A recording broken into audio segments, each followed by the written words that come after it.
श्री राम कहते हैं कि हमारा दिमाग किसी न किसी कार्य में हमेशा भटकता रहता है, किसी एक चीज़ में फोकस नहीं कर पाता है। और आखिर ऐसा क्यों होता है? और क्या अपनी सोच को नियंत्रित करने से हमारा मन और हमारा मस्तिष्क नियंत्रित किया जा सकता है? आखिर क्या कहते हैं श्री राम इसके बारे में? वो कहते हैं मनुष्य को अपनी सोच को स्थिर रखना ज़रूरी होता है, क्योंकि श्री राम के अनुसार जिस व्यक्ति की सोच और बुद्धि स्थिर होती है वो बिल्कुल समुद्र की तरह होता है, विशाल, अथाह और शांत। वहीं जिस व्यक्ति की बुद्धि स्थिर नहीं रहती वो बिल्कुल नदी के समान है। जिस प्रकार नदी में थोड़ा सा जल ज़्यादा हो जाने पर वो अपनी मर्यादा को तोड़कर आसपास के क्षेत्र में तबाही मचा देती है और पूरे शहर को जलमग्न कर देती है। अनियंत्रित सोच वाले मनुष्य थोड़ी सी सफलता या फिर थोड़े से ही धन को पाकर मचलने लगते हैं और बौखला जाते हैं, जबकि स्थिर बुद्धि वाले मनुष्य अपने दिमाग को नियंत्रित करना जानते हैं और वो चाहे कितनी भी तरक्की करें उनके स्वभाव में परिवर्तन नहीं आता। सभी नदियाँ एक साथ समुद्र में जाकर समा जाती है, किंतु फिर भी समुद्र अपनी सीमाएं नहीं तोड़ता।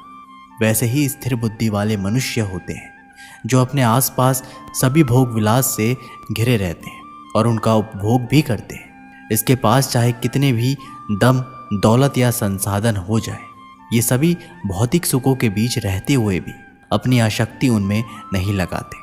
जो व्यक्ति ऐसा नियंत्रित दिमाग रखने में सक्षम होते हैं, ऐसे लोग परम सुख और शांति पाते हैं और संसार का कल्याण करने में सक्षम होते हैं। हर काम को अंजाम तक पहुंचाने के लिए काम की हदें पार करनी ज़रूरी है। जिनकी मंजिल छत तक है उन्हें सीढ़ियों की ज़रूरत पड़ती है, लेकिन मुझे तो आसमान छूना है, तो मुझे रास्ता भी खुद ही बनाना होगा। ज़िंदगी में कभी निराश मत हो, धीरज बनाए रखो, क्योंकि तुमको जिसने बनाया है वह इस पूरी कायनात का सबसे बड़ा कारीगर है। ज़िंदगी का कोई भी फैसला जल्दबाजी में ना ले। हर कार्य को और उसके अंजाम को सोचकर फिर उस पर काम करें। काम को अपने मुकाम तक पहुंचाने के लिए काम के पीछे पड़ जाना ज़रूरी है। ये दुनिया कब चुप रही है? कहने दो जो लोग कहते हैं, क्योंकि कुछ तो लोग कहेंगे, उनका काम है कहना। लोगों ने उन्हीं को गूगल पर सर्च किया है जिन्होंने अपने आप को कुछ खर्च किया है। जब भी ज़िंदगी में हम सही फैसलों को चुनते हैं, लाजमी है कि उन राहों पर हमें अकेले ही चलना पड़ता है। श्री राम कहते हैं कि किस्मत पर भरोसा करने की बजाय खुद के कर्मों पर भरोसा करो। किस्मत निराश कर सकती है, लेकिन कर्म कभी निराश नहीं करते। हमेशा सफल व्यक्ति की सफलता को बारीकी से देखो और अपनी गलतियों को चेक करो, तुम्हें भी सफलता मिल जाएगी। कुछ कर दिखाना, कुछ पाना है, कुछ हासिल करना है तो सिर्फ बातें मत करो, काम ज़्यादा करो, सफलता ज़रूर मिलेगी। सक्सेस हमेशा उन लोगों पर फिदा होती है जो दिलो जान से मेहनत करना जानते हैं। ज़िंदगी में कुछ कर गुजरना चाहते हो तो मिसाल बनकर दिखाओ, वरना आजकल पैसे देकर भी इतिहास में नाम लिखवाए जाते हैं। जीतना तय हो तब तो बुज़दिल भी लड़ जाते हैं, लेकिन हार सामने हो फिर भी जंग ना छोड़ी जाए, वही शूरवीर कहलाते हैं। सफलता की मंजिल तक पहुंचने के लिए असफलता की सीढ़ियों को तो चढ़ना ही पड़ेगा। जिंदगी में अगर ठोकर मिले तो क्या हुआ, ठोकर से ही इंसान संभल कर चलना सीखता है। जिंदगी में तरक्की चाहते हो, आगे बढ़ना चाहते हो, तो अपना हर आने वाला कदम तुम्हारे पिछले कदम से बेहतरीन हो, उसका ध्यान रखो। ये मंजिल भी बड़ी ज़िद्दी होती है, हमारे हर हौसलों को आजमाती है, आँखों से सपनों के पर्दों को हटाती है, तब जाकर मंजिलें हासिल होती है। अगर ज़िंदगी में निडर बनना है तो हर रोज़ कुछ ऐसा करो जिससे आपको डर लगता है।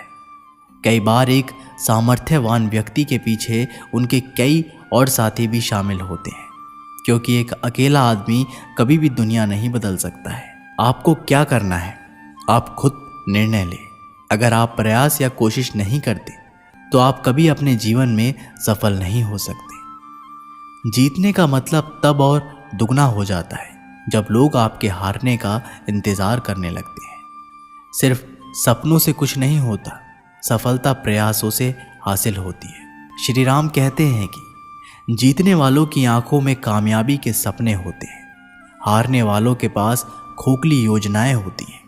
जो सिरफिरे होते हैं वो इतिहास लिखते हैं, समझदार लोग तो सिर्फ उनके बारे में पढ़ते हैं। बाधाएं ऐसी डरावनी चीज़ है जो लक्ष्य से हटने पर आपको दिखती है। लगातार आगे बढ़ते रहने के लिए ये ज़रूरी है कि हम निरंतर अपने लक्ष्य को बड़े करते जाएं। हमें हमेशा यही सोचना चाहिए कि हम अपने जीवन में कितने खुश हैं, बल्कि ये सोचना चाहिए कि हमारी वजह से दूसरे कितने खुश हैं। दूसरों की मदद किए बिना हम अपनी मदद नहीं कर सकते। दूसरों को फ़ायदा पहुंचाए बिना हम खुद को फ़ायदा नहीं पहुंचा सकते। दूसरों को खुशहाली दिलाए बगैर हम खुशहाल नहीं हो सकते। जब आप कुछ नया करना चाहोगे तो पहले लोग आप पर हंसेंगे, फिर आपके सफल होने पर लोग आपकी नकल करेंगे।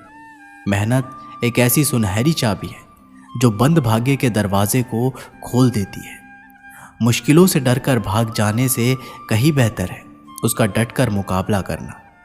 जो डरते हैं उन्हें कुछ हासिल नहीं होता, और जो मुश्किलों से लड़ते हैं वो एक दिन अपनी मंजिल पा ही लेते हैं। अगर आपके अंदर आलस्य है और आप कल पर कार्य डालने की आदत रखते हैं तो आप अपने जीवन के बहुमूल्य समय को यूं ही गंवा देंगे। श्री राम कहते हैं कि पतझड़ हुए बिना पेड़ों पर नए पत्ते नहीं आते। फिर कठिनाइयाँ और संघर्ष सहे बिना अच्छे दिन कैसे आएंगे। अगर अभी आपके जीवन में दुख और परेशानियां हैं तो धैर्य रखो, आपके अच्छे दिन आने वाले हैं। मैदान में हारा हुआ इंसान फिर से जीत सकता है, लेकिन मन से हारा हुआ इंसान कभी नहीं जीत सकता। लोग डूबते हैं तो समंदर को दोष देते हैं, मंजिल ना मिले तो किस्मत को दोष देते हैं। खुद तो संभल कर चलते नहीं, जब लगती है ठोकर तब पत्थर को दोष देते हैं। आप एक ही गलती को रोज दोहराकर अपने परिणाम को, अपने जीवन को नहीं बदल सकते। इंसान घर बदलता है, रिश्ते बदलता है, दोस्त बदलता है, फिर भी परेशान रहता है क्योंकि वह खुद को नहीं बदलता। तो दोस्तों, इस वीडियो में बस इतना ही। मैं आशा करता हूं कि आप लोगों ने इस वीडियो से बहुत कुछ सीखा होगा।